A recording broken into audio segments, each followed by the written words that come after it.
pays à l'international de façon générale. Ce qu'il faut d'emblée préciser, rappeler, c'est des mots de remerciement pour tous ces avocats qui se sont sacrifiés pour la défense du président Ousmane Sonko. Nous sommes 32 avocats constitués. Beaucoup n'ont pas pu se libérer, mais leur souhait était d'être présents aujourd'hui en face de vous pour apporter également leur éclaircissement sur ce dossier. Une mention spéciale est décernée à 3 avocats. En premier, il s'agit de notre confrère Juan Branco. Je n'ai pas besoin de revenir outre mesure sur les circonstances dans lesquelles il a été éconduit. Le mot n'est pas de trop. Et à ce stade ou à ce niveau, il faudrait préciser et rappeler que le barreau du Sénégal fait partie d'un certain nombre d'organisations internationales. Et ces pratiques d'un autre monde ou d'une autre ère sont bannies justement par ces organisations. L'image du Sénégal est écorchée, ça il faut le retenir. Cela ne nous honore pas du tout. Quel que soit par ailleurs les soubresauts ou les justificatifs qu'on a voulu mettre sur la table. C'est inadmissible. Également, mes pensées vont à l'endroit de notre très cher Ciré Clédor Ly, notre doyen qui est présent à tous les combats. Les images sont là, elles sont parlantes. Il a été gazé, à la limite, humilié. Et ce qui fait le plus mal, c'est les mots qu'on a sortis par la suite, semblant dire, à la limite, que c'était de la rigolade. C'est désastreux, c'est regrettable, inélégant et inhumain. Si à ce stade, on en arrive à ces bassesses, ça il faut le dire. Je terminerai en relevant le cas de Maître Ousseynou Fall, suspendu par l'ordre des avocats. Je ne m'étendrai pas outre mesure parce que la procédure est en cours. Mais je dirai tout juste à l'endroit de Ousseynou Fall que doyen, très cher doyen, tu as tout notre soutien et toute notre solidarité. Nous savons, nous, en ce qui nous concerne, le combat que tu as mené, le poids que tu as pesé dans ce dossier. Tes efforts ne seront pas vains. Alors, pour revenir à ce qui nous anime ce matin, cet après-midi, je dois peut-être schématiser en posant 2 questions. Avons-nous affaire à un dossier ordinaire? Non. Je suis tenté de répondre. S'agit-il d'un dossier qui a pour objet ou pour objectif de rendre inéligible le président Ousmane Sonko? Tout peut le laisser croire.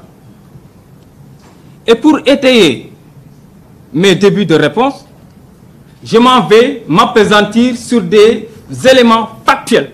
Je n'invente rien. Je commence d'abord par la plainte qui a été déposée par M. Mame Mbaye Kane Niang.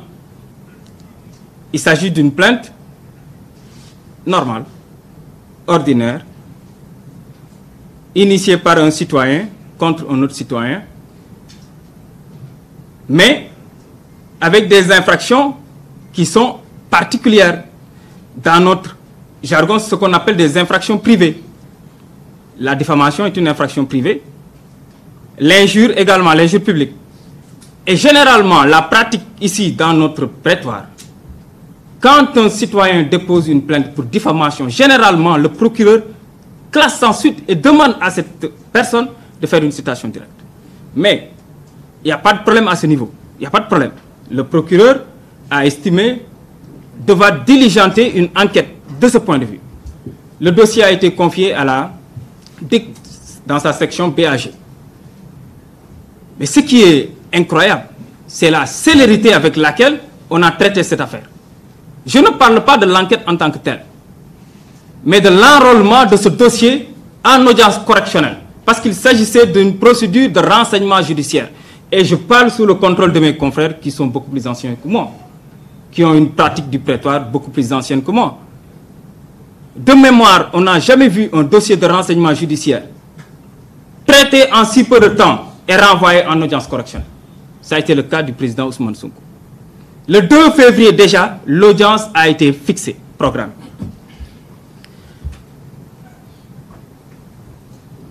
Alors, il y a l'environnement autour de ce dossier. Mes confrères qui m'ont précédé en ont parlé.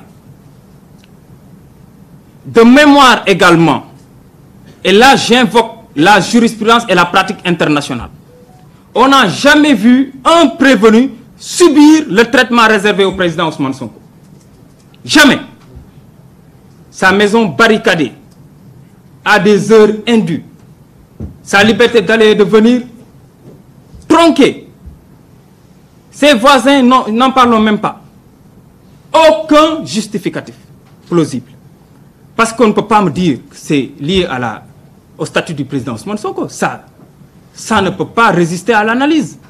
Et si on fait de l'analogie, je vous invoque, je vous parle du cas du président Donald Trump, ancien président des États-Unis d'Amérique, qui actuellement fait l'objet d'une poursuite pénale et qui a comparu normalement devant une juridiction, sans anicroche. Mais pourquoi n'ont-ils pas réservé le même traitement au président Ousmane Sonko? Qu'est-ce qui justifie tout cet arsenal?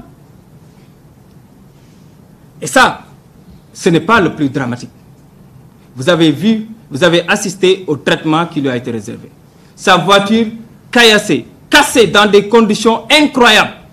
Des conditions qui laissent perplexe tout individu mûr du respect des droits de l'homme, des droits humains. Vous avez vu, nous avions tous eu peur par rapport à ces bris de glace. Ils ne se sont pas arrêtés là, ils l'ont gazé. Je reviens à l'environnement judiciaire à proprement parler, pour dire que ce procès ou ce dossier n'avait rien d'ordinaire. Le dossier évoqué, mes confrères l'ont rappelé pour la première fois le 2 février. Ousmane Sonko, bien évidemment, ne pouvait pas être présent parce que juridiquement, il n'a pas été convoqué.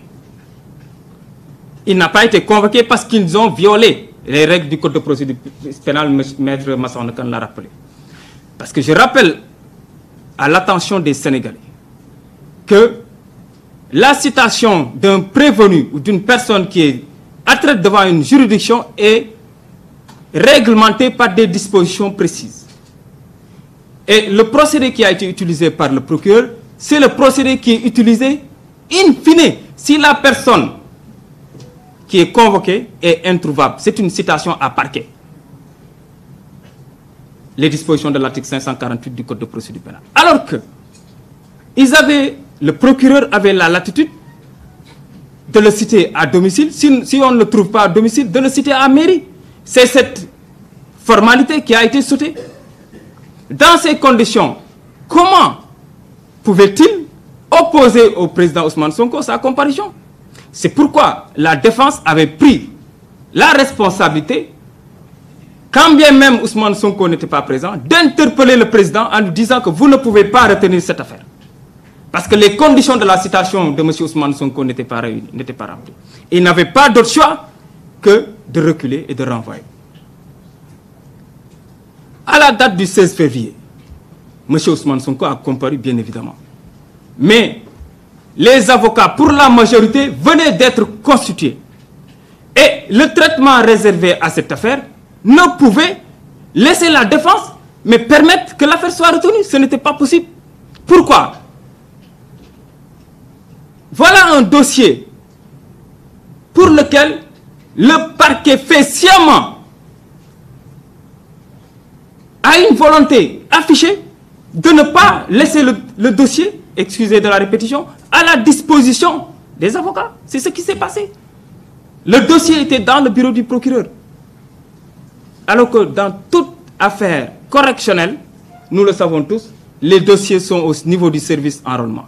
Il nous est loisible d'y aller, non pas seulement d'en prendre connaissance, mais de photocopier même les éléments. Pour le dossier du président Ousmane Sonko, introuvable.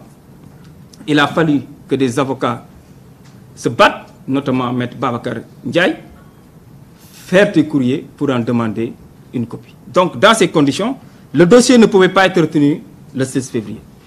Et il a fallu que le bâtonnier intervienne pour que le président daigne renvoyer cette affaire à la date du 16 mars. Je n'ai pas besoin de revenir sur ce qui s'est passé le 16 mars. Mais juste relater un fait dont personnellement j'ai été témoin. Lorsque l'affaire a été renvoyée le 16 mars, pour les raisons et pour les causes que vous connaissez tous, Ousmane Sonko, avec sa garde rapprochée et avec ses médecins, se dirigeait tranquillement vers la sortie, non pas pour rentrer chez lui, mais pour prendre l'ambulance qui l'attendait à côté. Moi, j'étais présent. Les gendarmes ont entravé son passage en lui disant que vous ne pouvez pas sortir sans autorisation du tribunal. C'est incroyable. C'est incroyable. Voilà que le Sénégal innove encore une fois de plus, mais dans le mauvais sens. Dans un côté qui viole à foison les droits humains, les droits de l'homme. Comment peut-on empêcher à un citoyen sénégalais qui ne fait pas l'objet d'un mandat de dépôt, qui ne fait pas l'objet d'un mandat d'amener, qui ne fait pas l'objet d'un mandat d'arrêt, qui a répondu à un tribunal, qui a été gazé en cours de chemin, qui rentre tranquillement chez lui, qui va même prendre des soins parce qu'une ambulance l'attendait. On lui dit, on lui notifie, vous ne pouvez pas sortir du tribunal sans autorisation. Mais de quelle autorisation pas? En réalité, ce qui s'est passé pour les FAP, les autres audiences, allait se faire, c'est ce qui était prévu. Ils l'ont pris, manu militari, ils ont gazé ces gardes du corps et ils l'ont embarqué dans leur fourgonnette. Donc je vous dis, si véritablement les autorités n'étaient mues que par cette volonté de ne pas créer un trouble à l'ordre public, de l'amener tranquillement chez lui, ils ne l'auraient pas empêché de prendre l'ambulance. Parce que quel moyen de transport est beaucoup plus discret qu'une ambulance? Il faut qu'on soit sérieux. La décision est rendue dans les circonstances que vous connaissez tous. Le 30 mars. Si véritablement la partie civile était juste motivée par cette volonté ou cette intention de laver son honneur, mais elle n'aurait jamais interjeté appel. Mes confrères l'ont rappelé. De mémoire d'avocat, aucun citoyen, aucune partie civile n'a pu être désintéressé, dédommagé à hauteur de cette somme. 200 millions pour une affaire de diffamation. 200 millions. Vous sortez, vous jubilez, et le lendemain, vous dites que vous n'êtes pas satisfait, vous allez interjeter appel. Alors la question qui se pose, et qui a été posée par mon confrère Massa Nakan, c'est que veut réellement Mame Mbaye Niang? Et c'est pourquoi la question que j'avais posée à l'entame de mes propos mais trouve toute sa pertinence. Est-ce qu'on n'est pas mu par cette volonté de rendre inéligible le président Ousmane Sonko? On n'en est pas encore au bout de nos surprises. La décision est rendue le 30 mars. Le lendemain, nous sommes informés que des pressions ont été mises au niveau du service du greffe, du préposé à l'appel, pour faire la mise en état du dossier et pour son transfert au niveau du procureur qui va diligenter et transférer le dossier au procureur général. La surprise ne s'arrête pas là. Le lundi 3 avril, on reçoit l'information que le jugement est en phase d'être disponible. Une personne, on connaît cette personne, a été diligentée pour se rendre très rapidement, illico presque au niveau du service des impôts et domaines pour l'enregistrement. Et le mercredi à 7 h du matin, on m'appelle, le greffe, pour m'informer que le jugement est disponible. Et que ce jugement, vous ne pourrez le prendre que sur demande. Voilà l'environnement du dossier. Voilà le dossier en tant que tel.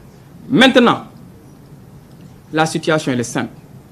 Si véritablement on est en face d'un dossier ordinaire, d'un dossier comme les autres, si véritablement l'objectif recherché à travers cette procédure n'est pas de rendre inéligible le président Ousmane Sonko, alors on vous dit, et on vous regarde les yeux dans les yeux. Il n'y a pas de précipitation. Il n'y a pas à enrôler cette affaire. Parce qu'on a d'autres priorités. Les Sénégalais ont souffert de ce dossier. Il n'y a pas à accélérer le processus en vue de l'enrôlement du dossier au niveau de la Cour d'appel. Il y a d'autres urgences, il y a d'autres dossiers qui attendent pour être enrôlés et des dossiers dans lesquels il y a des détenus. Voilà mes mots et je vous remercie. Merci, monsieur le coordonnateur. Nous allons donc donner la parole à Maître Khoureyssi Ba.